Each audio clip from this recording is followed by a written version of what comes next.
¿Sabías que hay un fenómeno natural que viaja más rápido que cualquier otra cosa en la Tierra?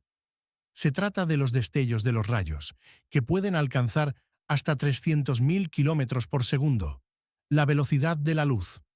Un rayo promedio libera suficiente energía para alimentar una ciudad pequeña por un día entero. Además, su temperatura puede superar los 30.000 grados Celsius, 5 veces más que la superficie del Sol.